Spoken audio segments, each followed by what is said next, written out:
एक दिन की बात है जब मुझे सूरत जाना पड़ा। मेरे पास एक दिन का काम था जिसे निपटाने के लिए मैं ट्रेन से सफ़र कर रही थी।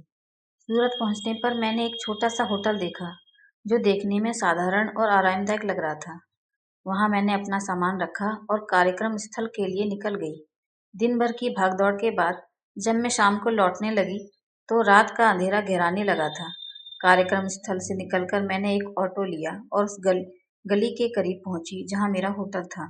ऑटो से उतरकर मैंने एक रिक्शा लिया क्योंकि वह गली तंग थी और वहां तक पहुंचने के लिए पैदल या रिक्शे का सहारा लेना पड़ता था। लेकिन जैसे ही गली तक पहुंची मुझे महसूस हुआ कि मैं रास्ता भूल गई हूँ। हड़बड़ी में मैंने होटल का पूरा पता लेना भूल गई थी। सिर्फ होटल का नाम याद था, लेकिन सूरत की तंग गलियों में हर ओर सिर्फ गलियां ही नजर आ रही थी और मुझे पता नहीं चल रहा था कि मैं किस दिशा में जाऊं। मैंने रिक्शे वाले से होटल का नाम बताया, लेकिन उसे भी उस जगह की जानकारी नहीं थी। मेरी चिंता बढ़ने लगी। मैंने उससे कहा, वह मुझे उतार दे, मैं खुद ही रास्ता ढूंढ लूंगी।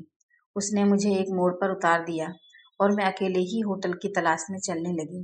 लेकिन जैसे ही मैं आगे बढ़ी, मुझे महसूस हुआ कि कोई मेरा पीछा कर रहा है। मैंने पलटकर देखा तो वही रिक्शे वाला दूर से मेरे पीछे पीछे चल रहा था। मैंने थोड़ी देर रुकी, उसने भी वहीं रुककर इंतजार किया।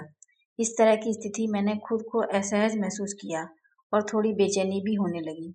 मुझे लगा कि वह कुछ गलत है और मैंने अपनी गति तेज कर दी। लेकिन वह आदमी अब भी मेरी ही दिशा में बढ़ रहा था। आखिरकार मैंने हिम्मत जुटाई और वापस लौटकर उस रिक्शे वाले के पास गई। मैंने मेरे मन में डर और गुस्सा दोनों थे और मैंने उससे पूछा, आप क्या कर रहे हैं? मेरे पीछे पीछे क्यों आ रहे हैं? उसने शांत स्वर में जवाब दिया, आपका रास्ता भटक गया है, इसलिए देख रहा हूँ कि आप सही जगह पहुंच जाएं। मेरी नाराजगी और बढ़ गई। इससे आपको क्या?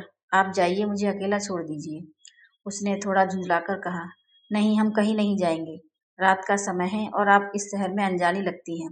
मुझे पैसे की चिंता नहीं है, बस यहीं खड़ा रहूंगा जब तक आपका होटल नहीं मिल जाता। उसके शब्दों में एक सच्चाई थी जो मैंने धीरे धीरे महसूस की।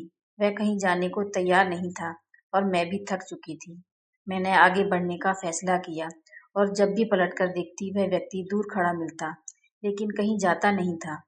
काफी देर बाद जब मैं थककर एक जगह रुक गई और सोचने लगी कि अब क्या करना चाहिए, तभी मेरी नज़र उस होटल पर पड़ी जहां मैंने सुबह अपना सामान रखा था।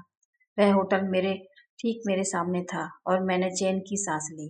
मैंने राहत की मुस्कान के साथ उस आदमी को इशारा किया और वह वापस आया। मैंने पास की दुकान से मिठाई खरीदी और उसे दी। मैंने उसके साथ देने और मेरे लिए रुके रहने के लिए शुक्रिया कहा। वह पहली बार मुस्कुराया और बोला, मेरी दो बेटियां हैं, एक तुम्हारी उम्र की है, इसलिए मैं खड़ा रहा ताकि तुम सुरक्षित रहो। उसकी बात सुनकर मेरा दिल भर आया। मैं उसे देखती रही जबकि वह धीरे धीरे अंधेरे में गुम हो गया। उसकी बातों ने मुझे गहराई से छू लिया। उस रात मैंने महसूस किया कि हमारा ईश्वर वास्तव में हमारे साथ सड़कों पर चलता है। भटकने पर वह हमें सही राह दिखाने के लिए पास ही खड़ा होता है। मैंने बाहर की एक दुकान से चाय ली और अपने भीतर एक नई ऊर्जा और विश्वास महसूस किया। मेरी इस यात्रा में वह रिक्शे वाला मेरे लिए किसी देवदूत से कम नहीं था, जिसने मेरे विश्वास को और मजबूत किया। सच में भगवान हमें कभी अकेला नहीं छोड़ता। वह हमारे आसपास के लोगों में हमें सुरक्षा और स्नेह के लिए देने के लिए सदा उपस्थित रहता है। मेरी ये कहानी आपको कैसी लगी मुझे कमेंट करके ज़रूर बताएं और मेरे चैनल को लाइक शेयर और सब्सक्राइब करना ना भूलें। Thank you.